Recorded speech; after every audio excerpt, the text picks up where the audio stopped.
Bonjour les balances, j'espère que vous allez bien. Je suis heureuse de vous retrouver pour votre tirage général du mois d'avril 2021. Les cartes au centre vont nous parler des énergies générales, les cartes au-dessus vont nous parler des énergies sur le plan professionnel et ou social, puis les cartes en dessous vont nous parler des énergies du domaine sentimental. Donc, comme il s'agit d'une guidance générale, je vous demande de bien vouloir prendre ce qui fait écho avec votre réalité et de laisser le reste éventuellement de côté. Vous pouvez aller voir pour des compléments d'information votre ascendant ainsi que votre signe lunaire. Voilà, donc c'est parti. On regarde donc au niveau des énergies générales ce qu'il faut laisser passer. On a ensuite dans vos énergies les énergies sous-jacentes, les amoureux, l'énergie principale, l'ermite, et ensuite ce vers quoi aller, on a le 6 de coupe, d'accord. Donc déjà, on a une arcane majeure qui est les amoureux. Donc les amoureux, bien évidemment, dans l'énergie sous-jacente, va nous parler du couple, hein, déjà dans un premier sens, c'est le premier sens de la carte, du couple, du domaine sentimental, du domaine affectif. Les amoureux peuvent aussi nous parler un petit peu d'une certaine dualité, voilà, des choix en fait qu'il y a à faire, il y a une petite dualité, ça peut aussi nous parler de ça. Donc on va regarder un petit peu l'ensemble du jeu pour comprendre un petit peu ces amoureux. En tout cas, dans les énergies sous-jacentes, on voit que ce thème est présent à l'esprit. Donc, on voit sur ce qu'il faut laisser passer, on a ce set de coupe, hein, où on voit un personnage qui regarde cette coupe devant lui, qui émane un petit peu d'un nuage, donc en fait ça émane un petit peu de son imagination, et il y a plusieurs possibilités qui s'offrent à lui, donc le set de coupe peut nous parler d'une notion de choix, peut nous parler aussi de certains fantasmes, où on s'imagine beaucoup de choses, qui ne sont pas réelles, en tout cas elles ne sont pas encore manifestées, puisque là c'est dans son imagination, c'est dans l'ordre un petit peu fantasmagorique, on voit toutes sortes de choses. Et donc, voilà, il y a une notion de choix, plusieurs choix à faire, on ne sait pas trop, il y a une sorte d'indécision. Donc aussi, effectivement, les amoureux, là, va pouvoir effectivement incarner la dualité puisqu'il y a des choix à faire. On a ensuite dans l'énergie principale l'ermite. Alors l'ermite est une arcane majeure aussi très importante. L'ermite parle, on voit un personnage qui est solitaire. Il tient quand même une torche lumineuse, donc c'est un personnage qui a quand même une certaine profondeur, mais il est seul, hein. Donc dans l'énergie principale, on peut être dans une certaine solitude en sachant que cette solitude, soit elle est réelle, c'est-à-dire on est physiquement seul, ou alors on se sent seul. Intérieurement, on se sent seul même si on est entouré. Il y a quand même une notion, l'ermite cherche quand même, hein. Il a cette lanterne justement allumée, ce bâton qui lui permet d'avancer, le bâton un petit peu qui incarne son pouvoir. Donc même s'il y a une solitude, c'est propice à une certaine recherche intérieure ou une certaine recherche dans la vie. L'ermite n'est pas figé malgré cette solitude. Pourtant, vers ce vers quoi aller, on a ce 6 de coupe. Alors ce 6 de coupe, on voit une très jolie image où on voit un enfant qui va donner un bouquet de fleurs, une coupe pleine de fleurs à un autre enfant plus jeune que lui.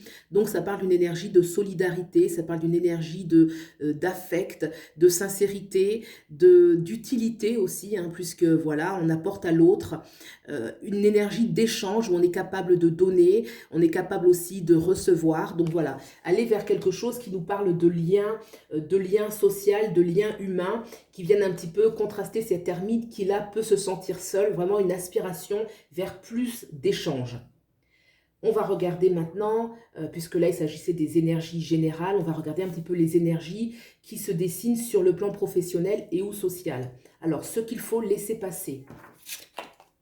On a le 4 de coupe, dans ce qu'il faut laisser passer, les énergies sous-jacentes, le chariot, énergie dominante, principale, cavalier des bâtons. D'accord, ce vers quoi aller? La roue de fortune. D'accord, il y a beaucoup de mouvements là sur le plan professionnel et ou social. On a deux arcanes majeures encore, on a le chariot et la roue de fortune. Alors d'abord, ce qu'il faut laisser passer, on a ce 4 de coupe où clairement il y a un ennui, qu'il y a une lassitude, une insatisfaction. Oui, une insatisfaction quoi. On est un petit peu... il y a quand même quelque chose d'un peu figé. On voit ce personnage qui a les bras croisés, qui reste contre son mur. Il y a une main qui lui tend quelque chose, mais il n'en veut pas, il n'en veut pas, peut-être parce que ça ne correspond pas à ce qu'il veut, peut-être parce qu'il est trop, petit peu pris par sa préoccupation, son ennui, donc il n'a même plus un peu l'énergie de redresser la tête et de la tourner pour voir un petit peu ce que la vie lui propose. Il y a vraiment une énergie où là, on demande de laisser passer des choses qui empêchent véritablement de trouver satisfaction dans ce qu'on fait. Donc là, vraiment une énergie à laisser passer, une énergie un petit peu stagnante, d'ennui, quelque chose qui empêche justement, puisque on a dans l'énergie sous-jacente le chariot. Le chariot, clairement, c'est un personnage là qui est aux commandes un petit peu là, de ce chariot justement, avec deux animaux, deux sphinx là, à son bas là, qui va vraiment incarner un petit peu les énergies yin et yang. Donc déjà on s'est réunis, on est sorti un petit peu de la dualité qu'on avait justement ici.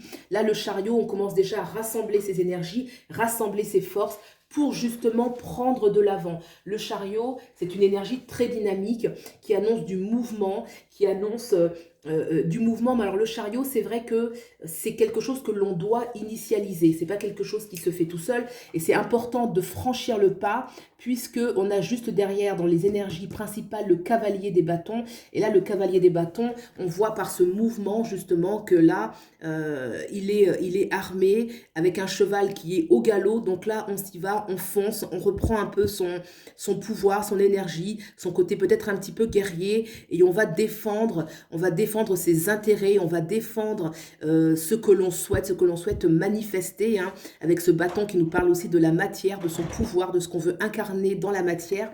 Donc voilà, une invitation, je pense, à initialiser des choses dans ce domaine-là. Et surtout, on a la roue de fortune, ce vers quoi aller. Ça veut dire qu'une fois qu'on a initialisé, qu'on sort de cette énergie d'ennui, parce qu'il y a quelque chose, une énergie qui est stagnante, là, quelque chose qui ne nous plaît plus, qu'on ose initialiser les choses, qu'on ose affirmer ce que l'on souhaite, on a la roue de fortune. La roue de fortune, c'est une carte très importante qui nous parle que la roue va changer en fait, hein. C'est comme la roue qui avance, une page qui se tourne, et la roue de fortune est très positive, elle joue toujours en la faveur du consultant. Donc ça veut dire que c'est un changement heureux, c'est un changement qui va apporter des fruits, qui va apporter beaucoup de satisfaction.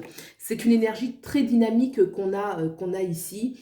Et vraiment, on vous invite à sortir un petit peu peut-être d'une dualité, sortir d'un ennui, pour vraiment, le chariot, c'est le succès par le mérite. Donc, il y a une notion quand même où on doit un petit peu mériter les choses, on doit un petit peu se bouger, mettre en place les choses.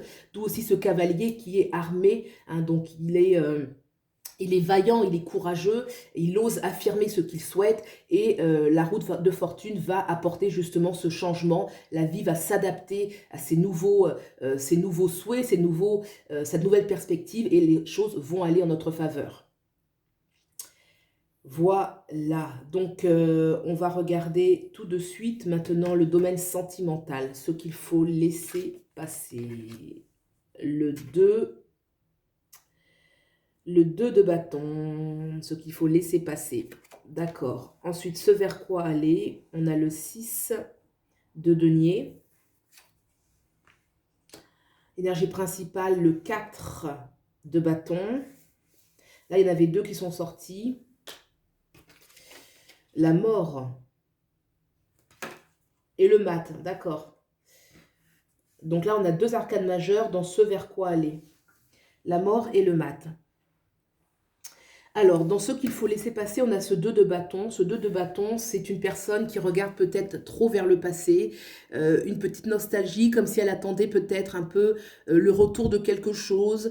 On regarde un petit peu au loin la rive, on tient un petit peu, on tient son bâton d'une main, on attend peut-être une deuxième personne. Enfin, il y a une énergie un petit peu d'attente, en tout cas pour certains, pour vraiment ce qui se dégage de la carte. Le 2 de bâton nous parle bien sûr toujours les deux d'un équilibre, mais là peut-être un équilibre avec une personne ou quelque chose de... Il y a une notion un petit peu où la personne est figée, elle regarde vers le passé, elle attend peut-être le retour d'une personne, elle porte le monde comme si pour elle c'était quelque chose d'extrêmement important, que ça représentait peut-être sa vie, un petit peu son monde.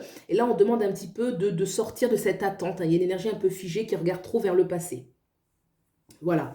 Ensuite, dans les énergies sous-jacentes, on a quand même une volonté avec ce 6 ce 6 de pentacle, de pouvoir être utile à l'autre, de pouvoir apporter, de pouvoir donner. On est certainement une personne qui a beaucoup à donner. Alors là, bien évidemment, on peut être le personnage central ou on peut être le personnage, les deux personnages qui sont en bas, qui sont eux plutôt dans la réception, plutôt dans le besoin. Alors peut-être que là, on n'est pas encore dans un équilibre vraiment de donner-recevoir, hein. Alors c'est vrai que là, au-dessus, donc on avait les amoureux qui est là, on a en dessous cette carte-là qui parle peut-être au niveau sous-jacent, qui peut parler d'une insatisfaction parce que les choses ne sont pas équilibrées pour certains, ou alors pour d'autres, c'est qu'on souhaite vraiment apporter à l'autre, on souhaite que ce qu'on donne soit aussi reconnu. On a deux personnages qui sont quand même très, très contents de recevoir. Pour certains, ça peut être ça. Dans l'énergie principale, on a ce 4 de bâton. Le 4 de bâton nous parle d'une stabilité, qu'on a pu manifester ce que l'on souhaitait. Il y a une stabilité sur le plan familial, sentimental, affectif, hein. On voit que deux personnages là qui tiennent des bouquets de fleurs, qui sont heureux, une sorte de victoire. Le 4 nous parle toujours de quelque chose de stable.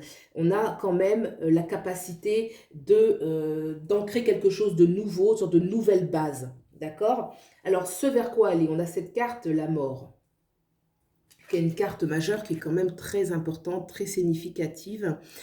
La mort nous parle toujours de la fin de quelque chose, la fin d'un cycle, la fin d'une façon de voir les choses, quelque chose vraiment qui doit se terminer. Alors, on a quand même le mat derrière qui va justement venir apporter, et c'est pour ça que j'ai eu ces deux cartes-là qui sont sorties, c'est très bien. La mort, effectivement, c'est la fin de quelque chose. On a au-dessus, donc, ce 6 de coupe et cette roue de fortune. Donc déjà là, on voit la roue de fortune, comme je disais, il y a un nouveau cycle. Là, vous êtes porté de manière générale par quelque chose de nouveau, quelque chose qui va entériner un petit peu l'ancien, hein, les anciennes énergies, dans peut-être tous les domaines de votre vie finalement, hein. Plus que on a quand même la mort là sur le plan sentimental, affectif. Là, on a ce 6 de coupe qui va apporter déjà plus d'échanges, plus d'amour, plus de liens humains et cette roue de fortune. Donc effectivement, il y a des choses qui vont mourir et pour cause, il y a le mat derrière. Et le mat, déjà, c'est un personnage, bien sûr, qui est libre, qui se sent libre, frais, jeune, qui écoute son cœur et surtout qui part à l'aventure, qui part vers quelque chose de nouveau. On retrouve cette nouveauté donc dans les autres cartes. Il y a quelque chose vraiment où on part vers quelque chose de nouveau. Alors pour certains, ça peut être soit une nouvelle relation, soit pour d'autres, ça peut être aussi se libérer. Avec la mort, on se libère peut-être des vieux fantômes d'une relation déjà existante, mais qui sont trop pesants, qui empêchent en fait la relation de partir sur un autre palier finalement, hein. C'est comme des mauvais fantômes qui viennent apporter quelque chose de trop stagnant à la relation et qui viennent un petit peu l'étouffer, la ternir. Donc en tout cas, l'énergie de la mort annonce quand même qu'on va vers de grands changements au niveau, en tout cas c'est une invitation sur ce plan sentimental, parce qu'il y a quelque chose de beaucoup plus léger à libérer, une quintessence vraiment en vous de liberté, d'aventure, de joie de vivre. Le mat, c'est toujours une énergie où on ose partir un petit peu à l'aventure. Alors c'est pas forcément, même si on voit qu'il prend son petit baluchon et qu'il part on ne sait où, c'est pas forcément la grande aventure, mais en tout cas c'est quelque chose de nouveau, c'est une énergie nouvelle, une invitation à laisser passer tout ce qui ne doit plus être sur ce chemin, en sachant que le mat annonce toujours, c'est comme le début d'un nouveau chemin, donc tout va être possible, hein. Donc voilà, il y a quand même au-dessus, quand on regarde cette verticalité, la roue de fortune qui parle d'un nouveau cycle, quelque chose ici où il y a un meilleur, il y a vraiment dans ce 6 de coupe quelque chose de beaucoup plus partagé, joyeux, innocent, un lien beaucoup plus simple, hein. On voit quand même dans cette là, vous voyez à l'arrière-plan, on voit des personnages ici qui tiennent des lances. Il y a il y a des petites maisons, des petites forteresses derrière. Et là, ces enfants viennent apporter de la couleur, hein, en fait, hein, de la couleur dans ce paysage. Donc il y a quelque chose quand même de très innocent, de très joyeux, de très vrai en fait, qui se dégage de cette carte. Donc moi, je pense qu'il y a une possibilité vraiment de renouveau en laissant mourir l'ancien, hein. C'est peut-être pour ça justement que ce personnage qui est ici, ce 2 de bâton, je sens un peu une énergie pour certains d'attente, un peu trop tournée vers le passé, comme si c'était, vous voyez, il tient le monde comme ça dans ses mains, comme si c'était quelque chose de tellement important, que c'était toute sa vie, et peut-être qu'effectivement, il y a des énergies à laisser passer. Voilà, donc il s'agit d'une guidance générale. J'espère que vous y aurez trouvé des points de réflexion, d'introspection, des réponses. Et puis, pour une guidance privée, vous avez mes coordonnées en barre d'infos. Vous pouvez, liker, vous abonner, partager pour soutenir la chaîne. Je vous en remercie et puis je vous souhaite le meilleur et je vous dis à bientôt. Au revoir.